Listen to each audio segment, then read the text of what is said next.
Hi guys, we Bob here. The sun is rising between the mountains which are disappearing into the distance. The walls are coming in as though it's a street. They're disappearing into the distance. What is this called? It's called one point perspective. For this tutorial I decided to do it in Blender, set up a scene, retrowave, synthwave vibe to it.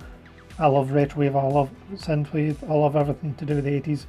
I'm a big Stranger Things fan. So we got this set up in Blender, this grid disappearing into the distance, and then I pulled it into Photoshop and then drew on top of it.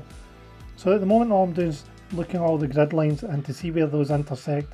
Where those intersect is what is known as your vanishing point.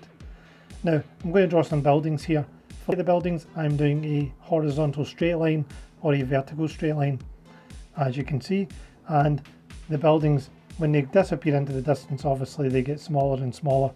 So that's pretty much it. That's the premise of a vanishing point. It's the premise of doing a perspective one point drawing. There's not much else to it. There is some nuances where you've got to draw the windows in the end of the building. They need to be straight and vertical, or horizontal.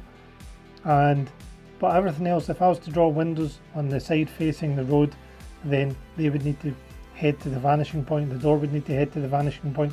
Everything on those two sides that are facing each other or on the opposite sides would need to head to the vanishing point. I'm just colouring this in just to give you a bit of shading, to give you a kind of aspect of the grid disappearing rather than it all being wireframe. If you want to do something in Blender, you want to draw a tunnel in Blender with a perspective, I've got a tutorial here, and if you want to just watch my other 10 tips on digital art, they're here, and I've also got digital trailers. Thanks for watching, and we Bob is out. Thank you, bye.